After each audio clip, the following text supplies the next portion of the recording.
esta mañana quiero compartir con usted cómo fue que Dios formó ese cuerpo, cómo fue que Dios hizo esa redención y formó un cuerpo. Y quiero entonces hablar, el título de la enseñanza en esta mañana se llama La formación eterna del cuerpo. La formación eterna del cuerpo. Y vamos a mirarlo en los versículos 4, 5 y 6 en su parte A.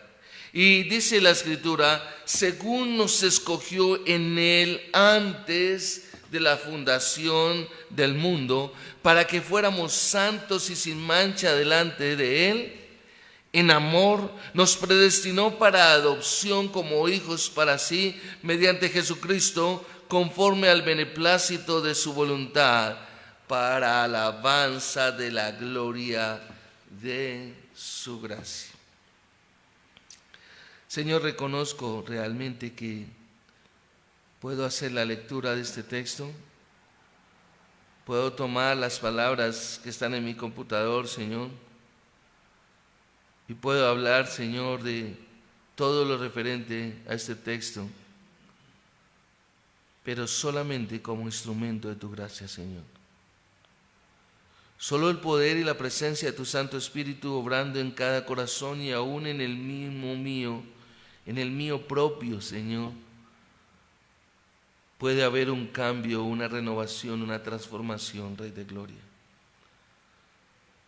Mi deseo, Señor, es que quienes estamos conectados, Señor, en este momento para esta exposición, podamos entender y comprender más, Señor, ese significado tan grande, tan importante de pertenecer al cuerpo de Cristo, de la manera tan perfecta como tú lo hiciste, Señor. Danos tu sabiduría y tu entendimiento, para que no solamente nos llenemos, Señor, de sabiduría preciosa en cuanto a tu palabra, Señor, sino que también tengamos un entendimiento que nos lleve a aplicarla en nuestra vida y reflejemos verdaderamente una renovación de nuestro entendimiento para vivir de una manera santa, justa y piadosa, para gloria, honra y alabanza tuya. Amén. Cuando nosotros tomamos un texto como estos y usted observa el versículo 4 y se da cuenta que dice: según nos escogió en Él antes de la fundación del mundo, llegar uno a hablar del pasado eterno para muchas personas es algo que les produce como dolor de cabeza, que les genera cierta sensación de malestar, de incomodidad y puedo decir de susto, porque casi siempre lo que quieren es entenderlo con el razonamiento humano, y a lo cual el sistema de este mundo ha condicionado a las personas que le pertenecen a ese sistema. Y entonces cuando uno presenta un texto como estos, las personas dicen: no, eso no puede ser así, no hay posibilidad, yo no entiendo. Y cuando me he sentado con personas a explicarles esto, muchos se han hasta irritado y molestado. Empezando porque hablar del término pasado eterno es algo que no está dentro de nuestro vocabulario constante y continuo. Pero realmente tenemos que llegar a pensar que los que le pertenecemos a Cristo, los que pertenecen a Cristo, como bien lo manifiesta el apóstol Pablo en esta parte, en esta porción de la Escritura, tenemos también la mente de Cristo, y eso lo podemos ver en 1 Corintios capítulo 2, versículo 16, si usted está tomando nota. Ahora, estos versículos bíblicos lo que hacen en la porción que nosotros he acabado de leer es que revelan la parte pasada del plan eterno de Dios para formar la iglesia, el cuerpo de nuestro Señor Jesucristo. Y muchas veces nosotros pensamos: bueno, yo ahora soy de la iglesia del Señor Jesucristo. Bueno, esa es una manera, digamos, de decir en el momento en que se ha hecho eficaz ese llamado, pero realmente quienes pertenecemos al Señor hemos sido escogidos desde el pasado eterno. Y aquí vamos a ver que hay un plan expuesto y unos elementos que Dios ha utilizado de manera perfecta, coordinada, en cuanto a llegar a escoger su iglesia y formar el cuerpo de Cristo, como bien se le llama a la iglesia. Y lo primero que podemos encontrar aquí, el primer elemento, es el método que utilizó Dios, y es la elección. Es decir, la elección es el método que Dios ha utilizado para formar, ¿sí?, el cuerpo desde el pasado. Y usted observará que dice según nos escogió, es la elección, es por elección. Y quisiera entonces que usted y yo estemos conscientes de esto, mis amados. Y es que la Biblia habla de tres tipos de elección. En la Biblia encontramos tres tipos de elección. Una es la elección teocrática de Dios para con Israel, es decir, Dios escogiendo a Israel. Y si usted va a Deuteronomio capítulo 7, versículo 6, dice la Escritura: porque tú eres pueblo santo para Jehová tu Dios. Jehová tu Dios te ha escogido para hacerle un pueblo especial, más que todos los pueblos que están sobre la tierra. Ahora, esta elección de la que estoy hablando no tiene nada que ver con la salvación personal. Pues podemos encontrar en Romanos capítulo 9, versículos 6 y 7, que dice que no todos los que descienden de Israel son israelitas, lo está diciendo el apóstol Pablo. Ni por ser descendientes de Abraham son todos hijos. Y eso es algo que nosotros tenemos que tener muy claro.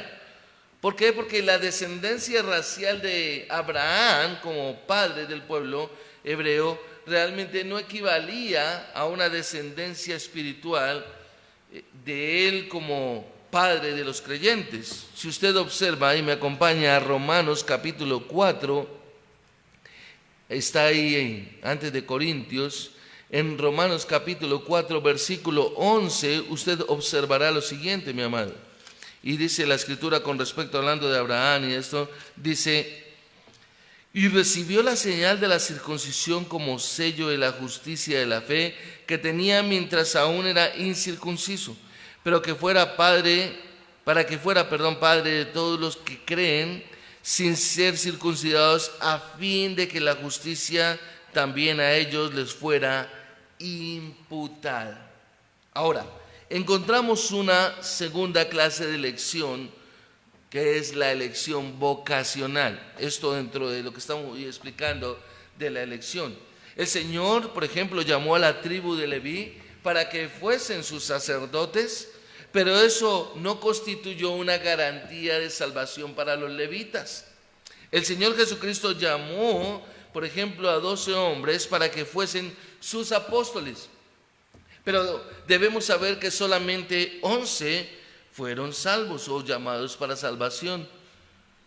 En el caso del apóstol Pablo, cuando él llegó a los pies de nuestro Señor Jesucristo, debido a la elección de Dios para salvación, podemos observar que Dios luego le escogió de otra manera para que fuese su apóstol especial a los gentiles. Y si miramos en Hechos capítulo 9, versículo 15, usted observará que claramente el texto nos muestra cómo Dios escogió a Pablo, y dice el versículo 15 de Hechos 9: pero el Señor le dijo: ve, porque Él me es instrumento escogido, observe la palabra, para llevar mi nombre en presencia de los gentiles, de los reyes y de los hijos de Israel. Y entonces encontramos un tercer tipo, una tercera clase, digámoslo así, de elección, y es la que la Biblia nos habla para salvación. Y es el tipo del cual Pablo habla en este texto presente que nosotros estamos estudiando en esta mañana. Y podemos relacionarlo con Juan capítulo 6, versículo 44, cuando el Señor Jesucristo dijo: ninguno puede venir a mí a menos que el Padre que me envió no lo trajere. Ahora, la palabra que encontramos aquí es bien interesante en ese versículo 44, y es trajere. Es el punto central de esa declaración. ¿Por qué? Porque en el griego es la palabra helkou, Y esa palabra alude a la idea de una fuerza irresistible que se empleaba en la literatura griega antigua para referirse, por ejemplo, a un hombre que sufría de hambre, de un hambre terrible, de una verdadera hambre, y se sentía atraído a la comida.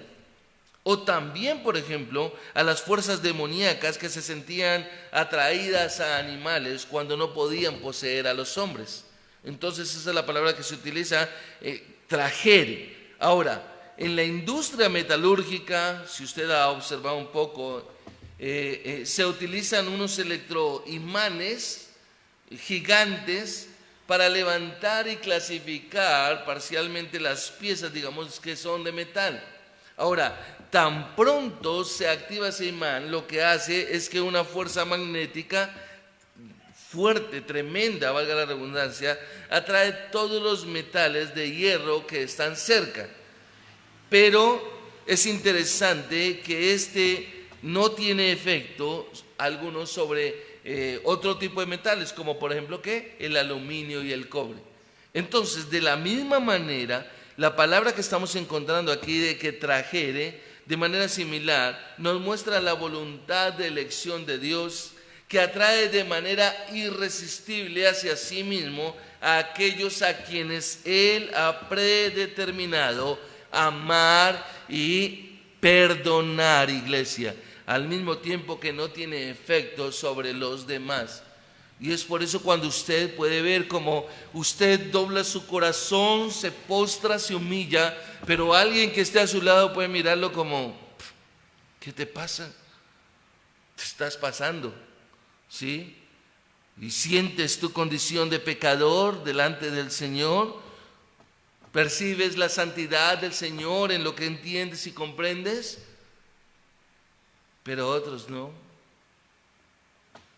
Desde toda la eternidad, antes de la creación del mundo, como Pablo lo describe aquí, podemos darnos cuenta de manera completa e independiente, sin ningún mérito, sin ninguna virtud realmente, que alguien pueda afirmar que viene al Señor es porque Él quiere. No, tenemos que ver, es como lo describe el apóstol Pablo aquí en esta porción de la Escritura, que Dios nos escogió en Él, dice, según nos escogió en Él, es decir, en Cristo. Es en Cristo que Dios nos escoge. Por eso cuando Pablo dice en Filipenses 1:9, para que,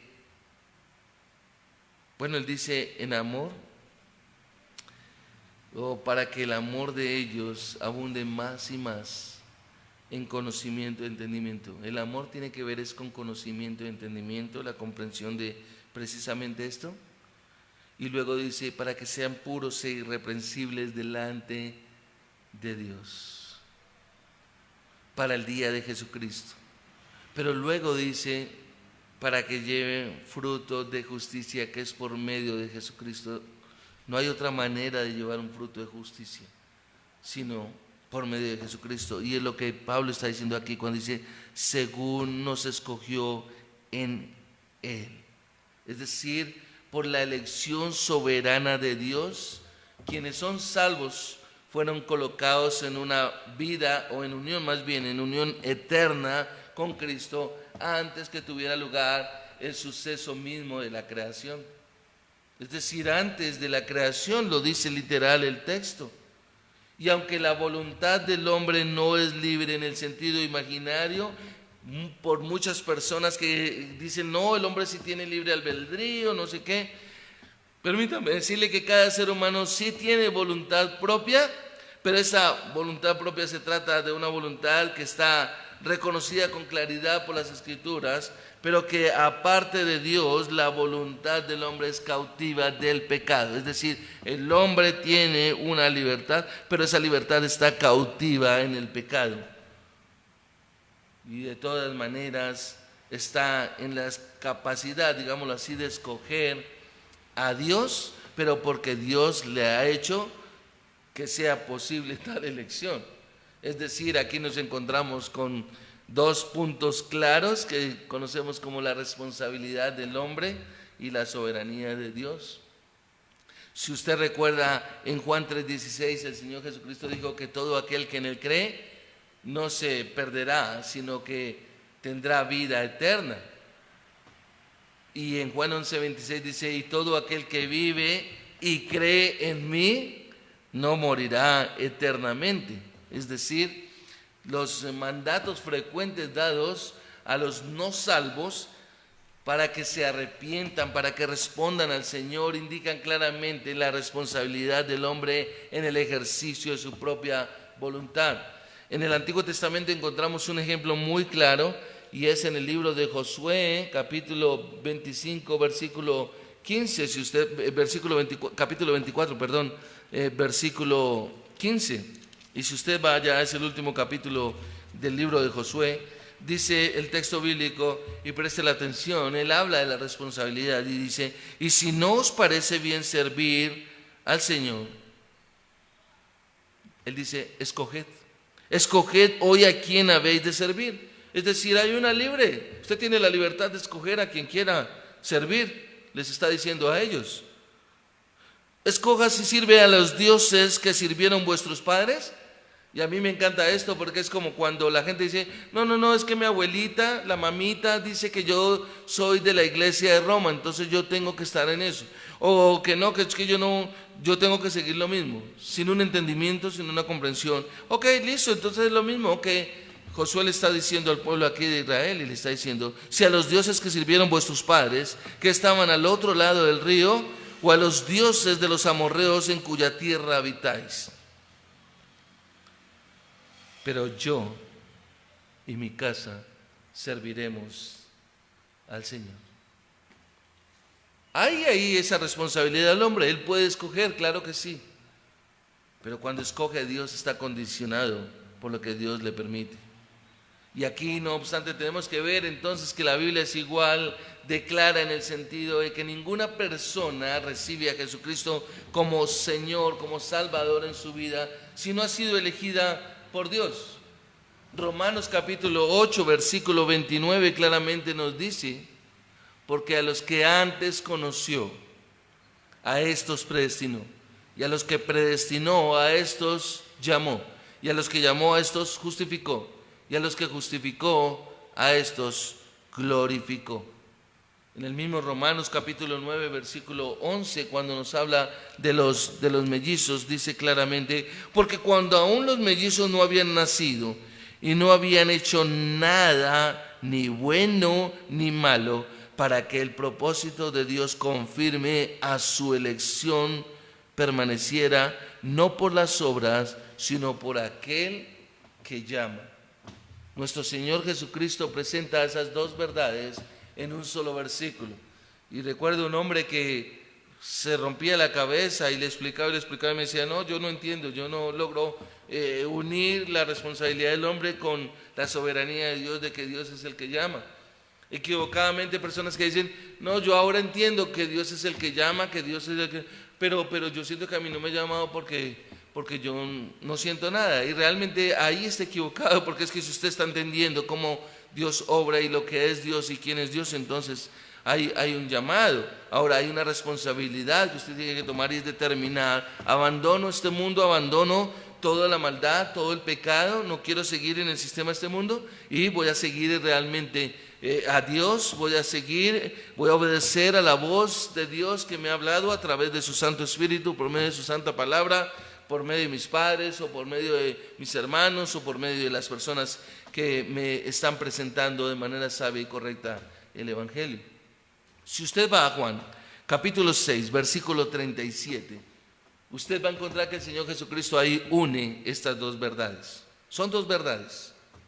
Y dice, todo lo que el Padre me da, vendrá a mí. Ahí está la soberanía de Dios. Pero luego Él dice, y al que a mí viene, no lo echo fuera. Ahí está la responsabilidad del hombre. Iglesia, la elección soberana de Dios y el ejercicio de la responsabilidad por parte del hombre en su elección voluntaria de Jesucristo parecen verdades opuestas e irreconciliables. Pero sin duda tenemos que llegar a darnos cuenta que nos muestra una perspectiva humana, limitada, que el hombre no puede comprender plenamente. Y de hecho, en la mente del hombre son contradictorias y divergentes. Y es por eso, tristemente, que muchos cristianos se han dedicado durante toda la historia de la iglesia a tratar de reconciliarlas como mejor pueden, a ver cómo las pueden unir, con muy buenas intenciones, pero incapaces realmente de llegar a una conclusión.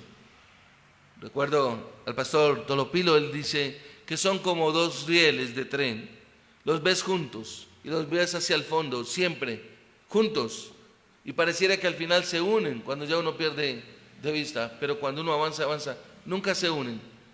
Y esa es la realidad, son dos verdades que están ahí, pero que nunca llegan realmente a unirse.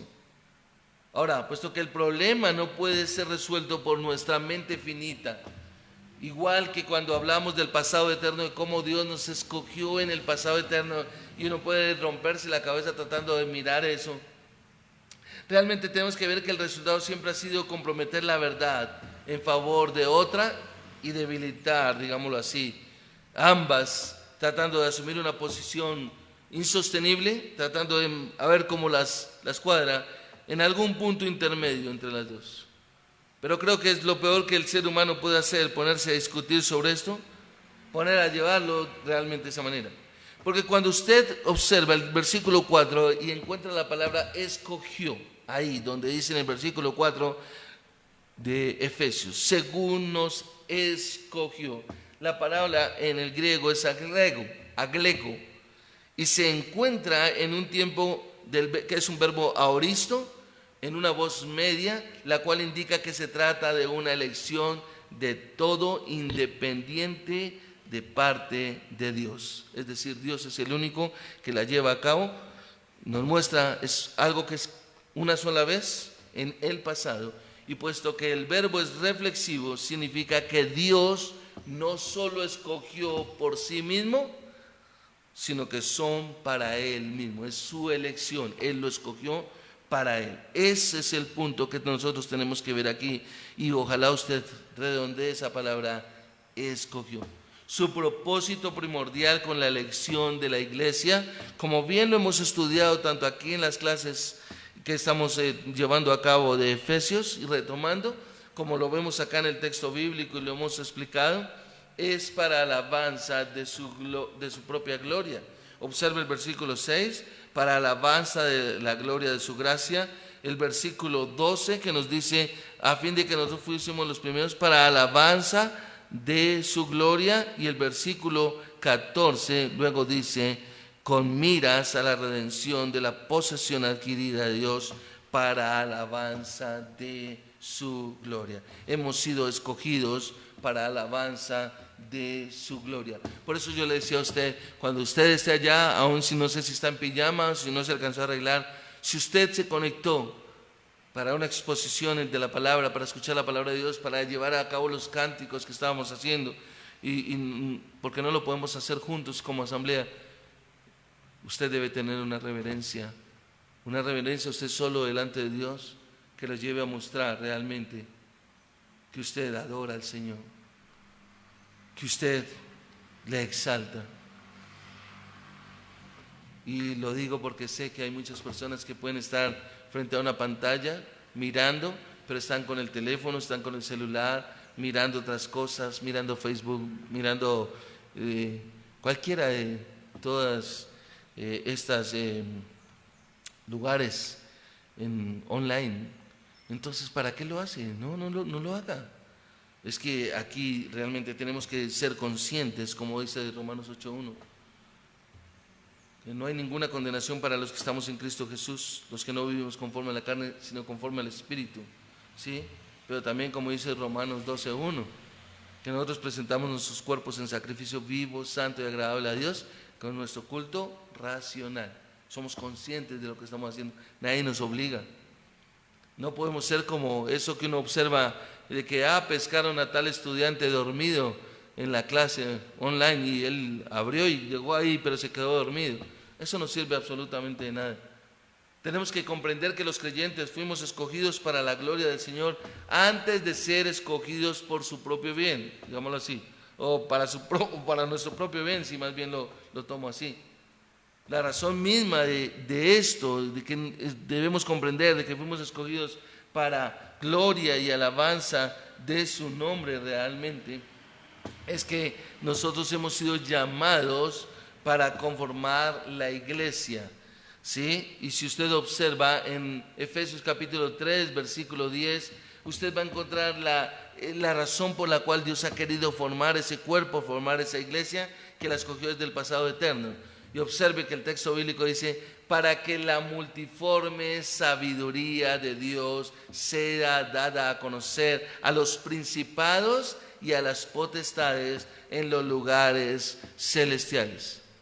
Y usted tiene entonces que ver que tenemos una pandemia, tenemos una situación difícil, entre comillas, mundial, pero que detrás de todo también hay fuerzas espirituales que se están oponiendo precisamente a que las iglesias se reúnan, a que las personas que forman el cuerpo de Cristo den gloria y honra. ¿Por qué? Porque observe el versículo 10 del capítulo 3 que estamos tomando acá, y es que dice que para que la multiforme sabiduría de Dios sea ahora dada a conocer a los principados, por medio de la iglesia, a los principados y a las potestades en los lugares celestiales. Es decir, cuando usted y yo realmente venimos a un lugar como estos y nos reunimos y cantamos, entonamos los cánticos de gratitud, de alabanza a Jesucristo, estamos declarándole a los principados y a las potestades que el único que es digno y merecedor de recibir la gloria y la honra es Dios el Padre, en la persona de su Hijo amado, quien llevó a cabo el sacrificio.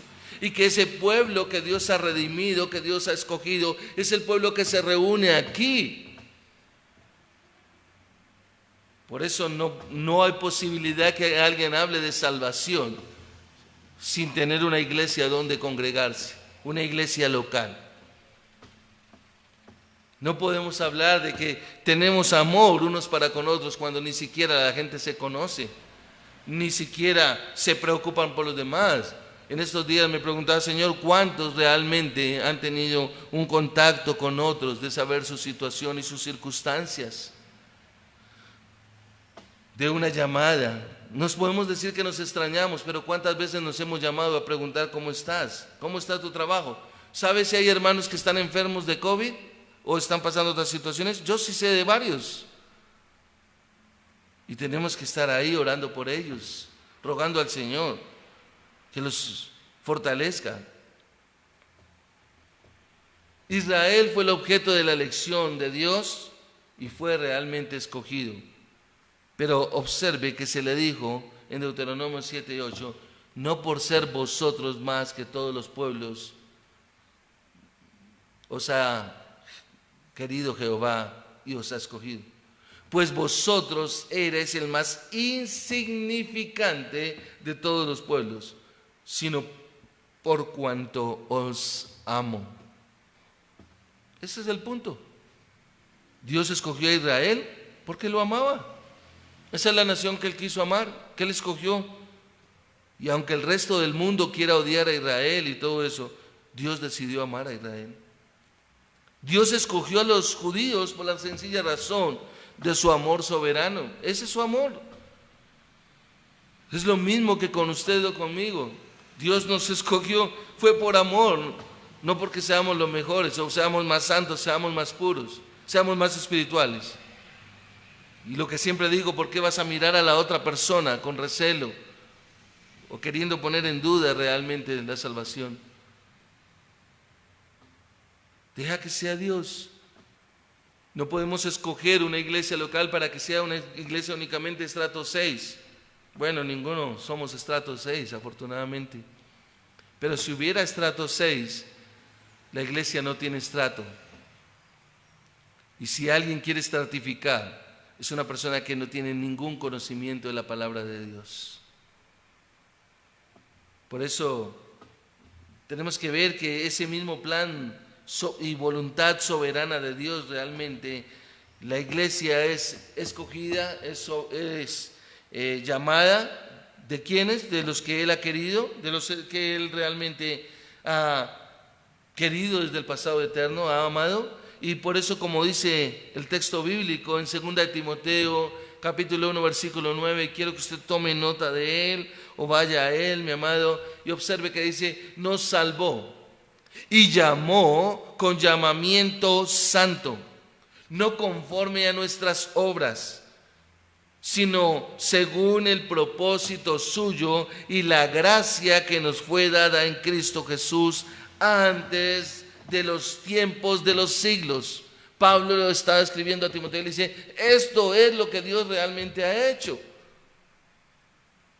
¿Sí? Él nos llamó, Él nos salvó y nos llamó con un llamamiento santo, no por las obras de cada uno, de ninguno, no, sino que nos escogió según el propósito suyo y su gracia, la gracia que nos ha sido dada en Cristo.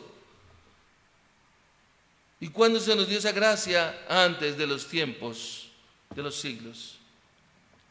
En el libro de los Hechos, usted observará en Hechos capítulo 13, versículo 48, es una declaración espectacular en la cual uno en solo esta porción debe sentarse y meditar y meditar y meditar, que dice, creyeron todos los que estaban ordenados para vida eterna. ¿Quiénes creyeron? Todos los que estaban ordenados para vida eterna. Observe que el texto no dice que todos los que creyeron estaban ordenados para vida eterna. No, así no dice el texto. El texto dice es que creyeron todos los que estaban ordenados para vida eterna. El apóstol Pablo lo dijo claramente en 2 de Timoteo capítulo 2 versículo 10. Por tanto, todo lo soporto por amor a los escogidos, para que ellos también obtengan la salvación que es en Cristo Jesús, con gloria eterna. Es decir, el deseo de su corazón era alcanzar a los elegidos, aquellos que ya habían sido escogidos por Dios, a fin de que pudieran asirse, digámoslo así, de la fe, abrazar la fe, ya que se les había sido otorgada por Dios. ¿Desde cuándo? Desde el pasado eterno, según el decreto soberano de Dios. Y ese es el problema suyo y mío. Cuando nosotros pensamos que si vamos a hablarle a alguien, no, qué pena, de pronto no cree o no es de los escogidos, ese no es su problema, eso no es de su incumbencia ni de la mía. Tenemos que predicar el evangelio, tenemos que hablarle a todas las personas, porque no sabemos realmente quién es salvo. Y si obedece y si cree cuando nosotros presentamos el evangelio, pues entonces podemos decir después que será alguno de los escogidos de Dios. El apóstol Pablo dio gracias por la iglesia, puesto que había sido elegida por Dios. Quiero que me acompañe ahí en 2 de Tesalonicenses capítulo 2, versículo 13. Observe el texto y dice, pero nosotros debemos dar siempre gracias a Dios respecto a vosotros o a ustedes, hermanos amados en el Señor, de que Dios os haya escogido desde el principio para salvación mediante la santificación por el Espíritu y por la fe en la verdad. Iglesia, algo que usted y yo necesitamos hacer en nuestras oraciones personales es decir, Padre, yo te doy gracias por la vida de Joan, o de Carolina, o de Anderson, o de Daisy, Señor, o de Gladys, o de Chili, Señor, porque veo que ellos sí creo que han sido escogidos para la salvación, Señor, mediante la santificación por el Espíritu en la fe y en la verdad. Necesitamos estar clamando por todos los que nos congregamos en este lugar. Y aunque yo sé que en este lugar hay gente que no ha nacido de nuevo, ruego por ellos y pido al Señor que abra los ojos del entendimiento, que puedan ver realmente a qué esperanza han sido llamados si obra el Espíritu Santo en ellos. El doctor J.I. Packer, quien ya partió a la presencia del Señor, escribió lo siguiente en su libro de Evangelismo y la soberanía de Dios. Él escribió lo siguiente: todos los cristianos creen en la soberanía divina, abro comillas, ¿no? Pero algunos no se han dado cuenta de ello y otros de una manera equivocada imaginan lo contrario e insisten en rechazarlo. ¿Cuál es la causa de esta situación tan paradójica? La raíz del problema es la misma que en la mayoría de los casos de error en la iglesia: la intromisión de especulaciones racionalistas, la pasión por la congruencia sistemática, una relutancia para reconocer la existencia de los misterios y dejar que Dios sea más sabio que los hombres, y en consecuencia el intento de someter las Sagradas Escrituras a las supuestas demandas de la lógica humana. Continúo. La gente ve con claridad que la Biblia enseña la responsabilidad del hombre por sus acciones. No ven que es cierto que el hombre no lo puede ver, de qué forma, digámoslo así, esto puede ser consecuente con el señorío soberano de Dios sobre esas acciones.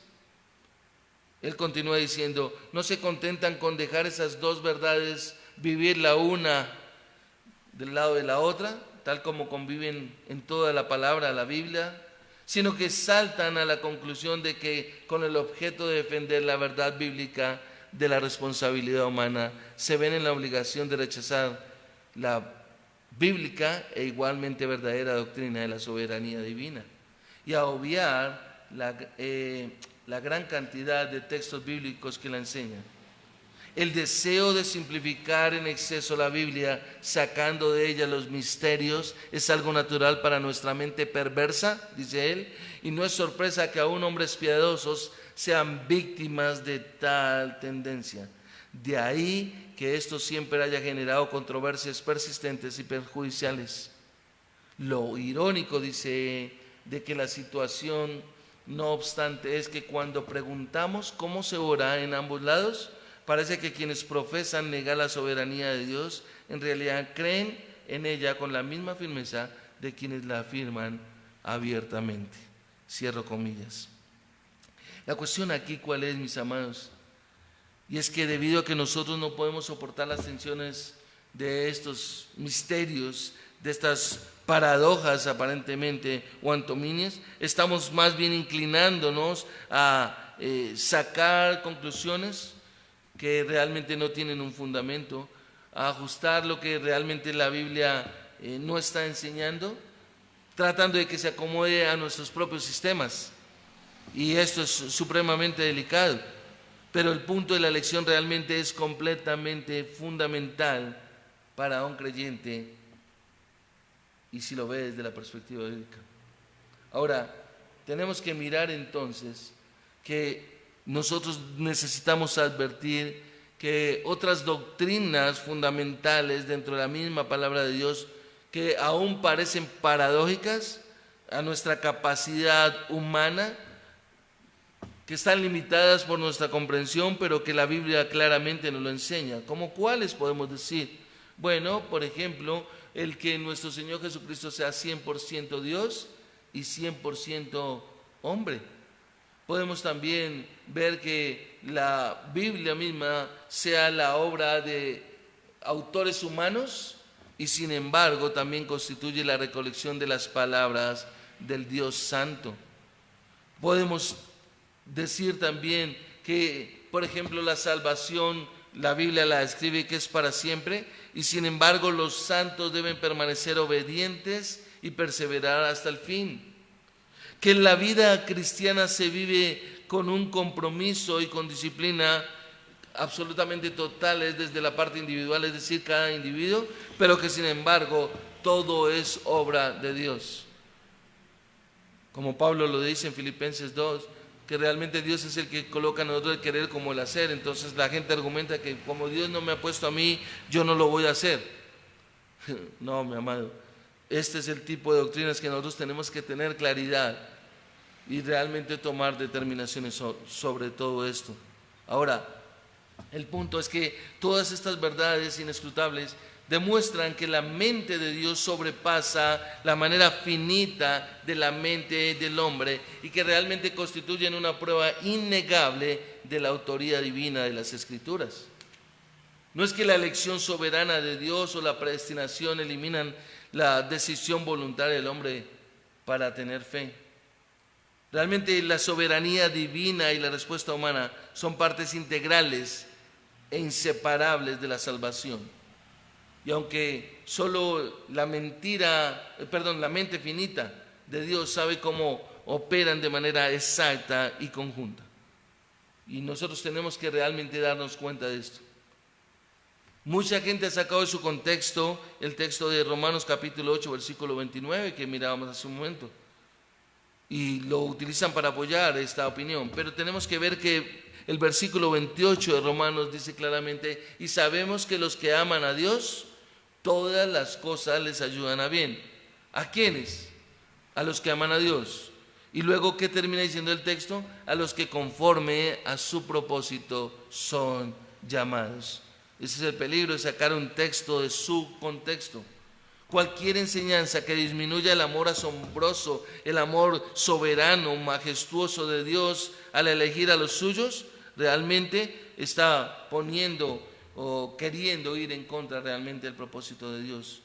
Porque cuando salimos de esa porción, le estamos dando crédito más a los hombres, es decir, estamos argumentando las palabras de los hombres y está disminuyendo realmente que se le dé la gloria a Dios. Entonces eso es algo muy importante y realmente menoscaba el propósito mismo de la salvación, es que la salvación pertenece única y exclusivamente a Dios. Ahora, nosotros simplemente deberíamos estar satisfechos, como escribió el teólogo John Chadwick. John Chadwick escribió lo siguiente: busqué al Señor y después supe que Él movió mi alma para buscarle.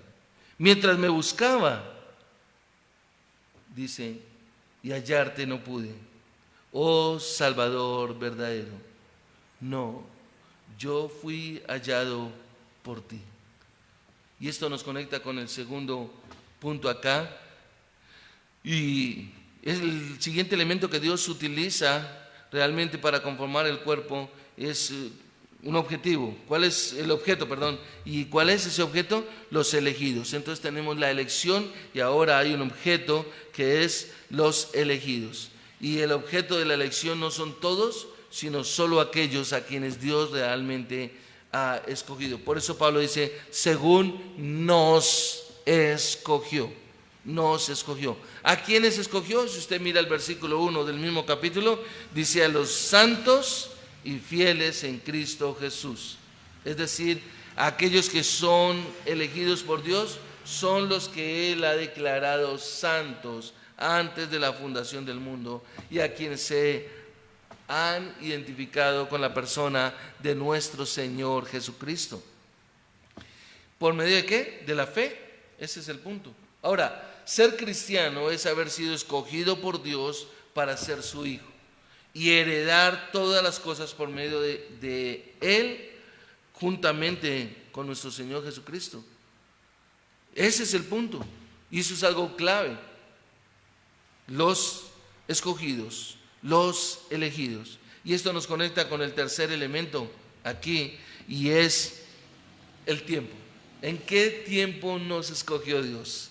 ¿En qué tiempo? Y es en el pasado eterno. Obsérvelo, mi amado. Dios nos eligió antes de la fundación del mundo, antes de la creación, antes de la caída, antes de los pactos o la ley. Nosotros fuimos predestinados por Dios de manera soberana. ¿Para qué? Para ser suyos. Él designó a la iglesia, Él escogió a la iglesia, Él escogió el cuerpo de su Hijo, que es la iglesia, antes que el mundo empezara. La iglesia del Señor ya está escogida. Podemos ver gente que todavía no conoce del Señor, pero es parte de la iglesia, y cuando se haga efectivo ese llamado, ellos vendrán al Señor. Llegará un momento en que eso se cierra y ahí quedará.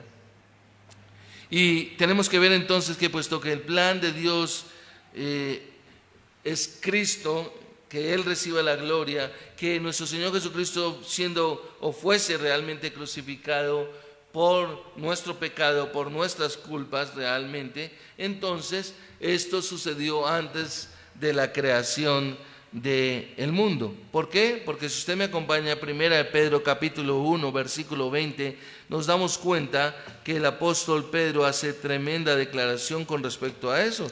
Y el versículo 20 dice del capítulo 1 de 1 Pedro: porque Él estaba preparado, observe los tiempos, Él, quien Cristo estaba a tiempo pasado, preparado desde antes de la fundación del mundo, pero se ha manifestado en estos tiempos por amor a vosotros, dice la Escritura.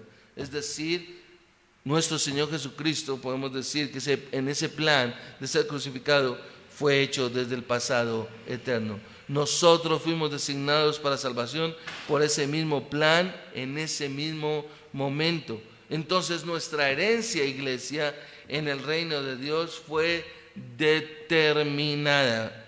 Usted puede tomar nota ahí, Mateo capítulo 25, versículo 34.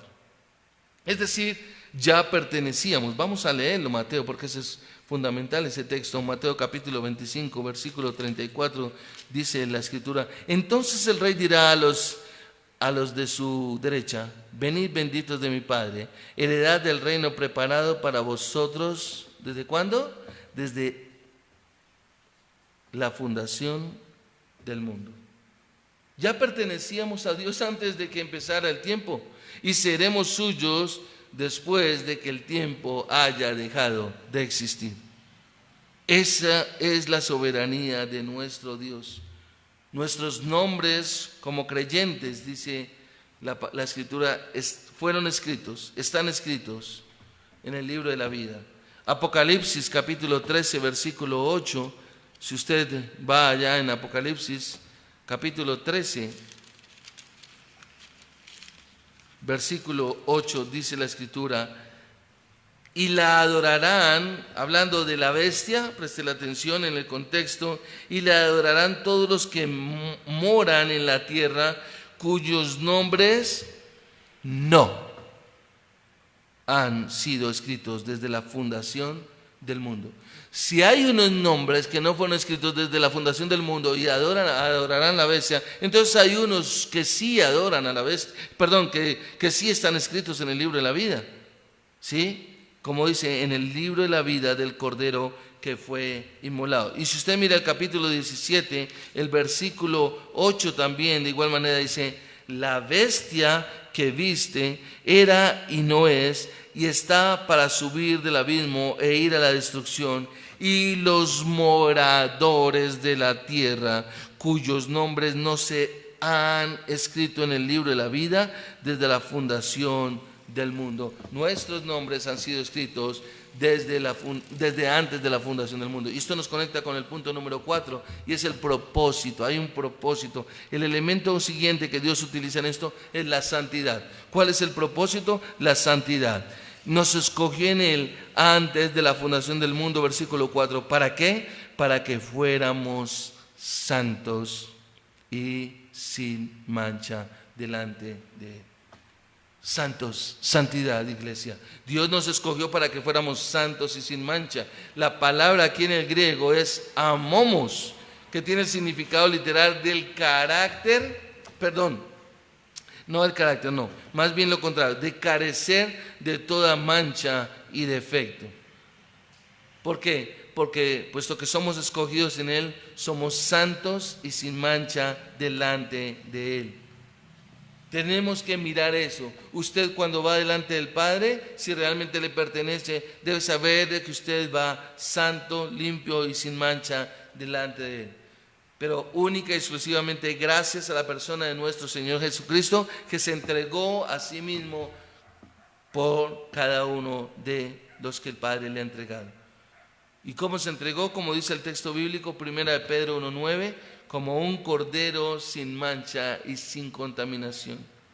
Dios nos ha dado su propia naturaleza sin mancha y sin contaminación. Eso es lo que tiene que ver con la nueva creación de la que la santa palabra de Dios nos habla y de la que nosotros hacemos énfasis constante. Es decir, los indignos hemos sido declarados dignos. Podríamos decir, los injustos somos declarados santos. Es el plan eterno y preordenado de Cristo. Es lo que nosotros encontramos aquí en el texto bíblico. Si usted mira en Efesios capítulo 5, versículo 27, que tiene relación con este texto que estamos mirando.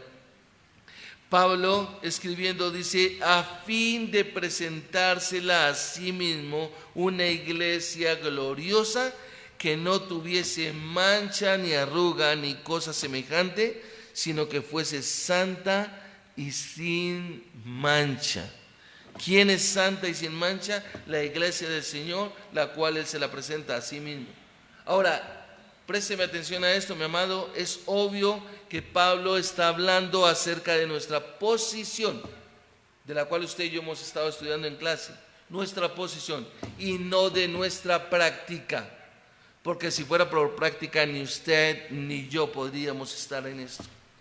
Sabemos que nuestra vida está lejos de la norma de santidad y lejos de estar libres de toda mancha. Si usted es honesto con usted mismo, sabe que su vida está lejos de toda santidad y de toda mancha. Ninguno de nosotros podemos pararnos y afirmar que estamos en una santidad completa y absoluta por nosotros y lejos de toda mancha. Pero no obstante, cuando miramos el texto bíblico, cuando dice en Él, como lo dijo el apóstol Pablo también en Colosenses capítulo 2 versículo 10, estamos completos, estamos completos. Todo lo que Dios es, nosotros llegamos a ser en la persona de nuestro Señor Jesucristo. Por eso es que la salvación es segura. Tenemos que estar completamente confiados de eso. Tenemos una justicia perfecta, que es la justicia de Cristo. Esa es la justicia que ha alcanzado el estándar que Dios realmente demanda. Nuestra práctica puede fallar porque es exactamente en la misma posición santa y sin mancha delante de Dios que tiene Cristo.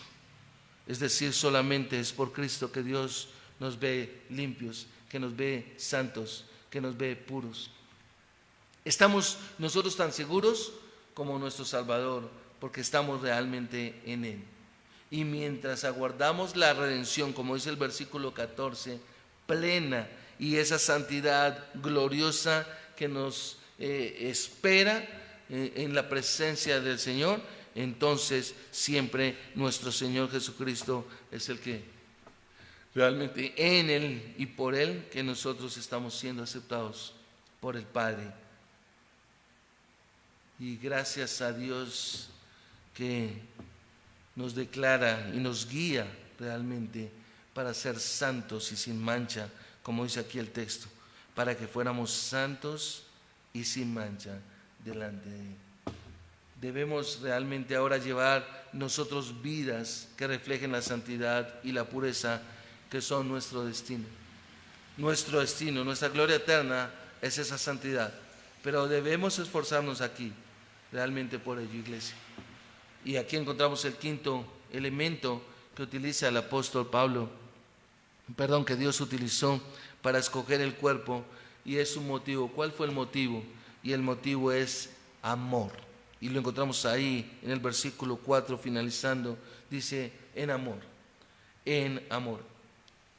El amor, el motivo es el amor. Dios elige a quienes son salvos a causa de su amor. Por eso cuando usted y yo cantamos, me amó con un amor. ¿Qué más dice?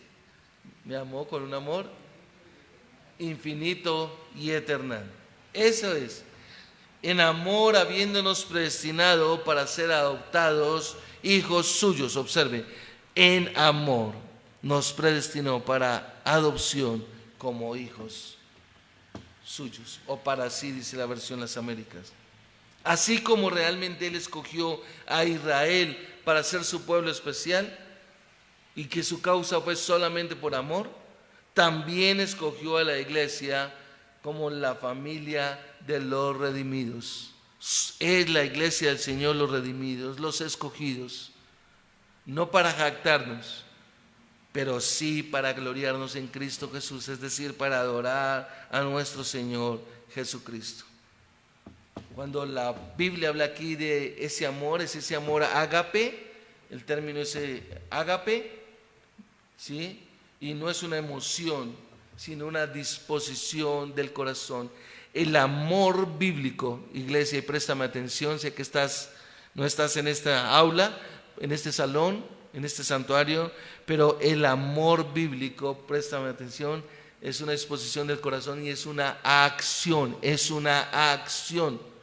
Es una acción. Por eso vuelvo a Filipenses 1:9, cuando Pablo dice, y pido que el amor de ellos abunde más y más en conocimiento y entendimiento, para que escojan lo mejor, para que escojan lo mejor, para que escojan lo mejor, ¿sí? Para que vivan de una manera, para que escojan lo mejor, para que sean puros e irreprensibles para el día de Jesucristo. Es decir, la disposición del corazón, la acción, tiene que ver con procurar, escúchalo bien, el bienestar de los demás y satisfacer las necesidades. Mientras la iglesia, usted y yo que venimos a este lugar, usted diga, yo pertenezco a Comunidad de Gracia, o yo voy a otra iglesia y tal, pero usted va solo de dominguero y no conoce quiénes son los que están a su alrededor, usted no pertenece a la iglesia, no lo ha comprendido, no lo ha entendido. ¿Por qué? Porque solamente es para el bienestar de los demás. Cuando el Señor Jesucristo dijo en Juan 15:13, ninguno o nadie tiene mayor amor que este, que ponga su vida por sus amigos. Poner su vida es entregarse en sacrificio para los demás, ponerse a disposición de los demás. Y eso es exactamente lo que nuestro Señor Jesucristo mismo hizo a favor de todos aquellos a quienes Dios había escogido para ser salvos. Por eso cuando decimos Filipenses 2:5-8, ok, pero realmente lo dejamos pasar por alto y no entendemos lo que es la humillación. Dios lo que hizo fue que determinó que antes de la fundación de la tierra, su Hijo Jesucristo, Él daría su vida propia y Él mismo la ofrecería, ¿sí? ¿Para qué? Para salvarnos. En Efesios, el capítulo 2, versículo 4 y 5, usted observa que Él dice, Dios, ¿quién? Dios, que es rico en misericordia por su gran amor para con nosotros, o el amor con que nos amó, aun estando nosotros muertos en nuestros delitos y pecados, nos dio vida juntamente ¿con quién? Con Cristo, con Cristo. Él nos amó y nos seguirá amando por toda la eternidad, según el puro afecto de su voluntad. Eso es lo que nos dice aquí el texto bíblico. Para así, mediante Jesucristo, conforme al beneplácito de su voluntad. Y aquí entonces encontramos el punto número 6, ¿sí? El elemento número 6, y es el resultado, una adopción como hijos suyos. Una adopción como hijos suyos. El resultado, mi amado, usted lo verá, de la elección es que lleguemos a ser adoptados como hijos suyos. En Cristo nos convertimos en súbditos de su reino. Por cuanto Él es nuestro Señor, nosotros somos sus siervos. Si usted es aún adoptado de Dios, entonces usted es un siervo para Cristo. Y aun cuando Él nos llama amigos, porque dice que todas las cosas que oí de mi Padre os las he dado a conocer, lo dice en Juan 15:15. Pero su gran amor realmente es el que nos hace que nosotros, digamos, nos convirtamos en conciudadanos de su reino, pero a la vez siervos, y dejamos de ser más que solo amigos. Él nos convierte en sus hijos, es lo que nos está declarando aquí la Escritura. Dios en su amor atrae a los pecadores redimidos al círculo íntimo de su propia familia. Romanos 8:15 nos dice, pues no habéis recibido el espíritu de esclavitud para que otra vez estéis en temor, sino que habéis recibido el espíritu de adopción por el cual clamamos, Abba, Padre. Es decir, entendemos una relación de ese amor tan grande. Iglesia, ser salvos equivale a tener la vida misma de Dios en nuestras almas y su propio espíritu vivificando nuestros espíritus, nuestra vida diaria. Eso es algo que nosotros tenemos que tener en cuenta. Cuando una familia adopta a un hijo, por más de que lo ame, por más de que le exprese todo su amor, Lo único que no le puede heredar, digámoslo así, es se me va la palabra, como su sangre, su mismo, su primer grado, digámoslo, legalmente pueda que lo llegue a tener, pero no es de ese padre y esa madre, ¿sí? Nunca le podrá dar ese tipo de naturaleza. Él terminará siempre siendo de una naturaleza distinta, ¿sí? Como hijo adoptado.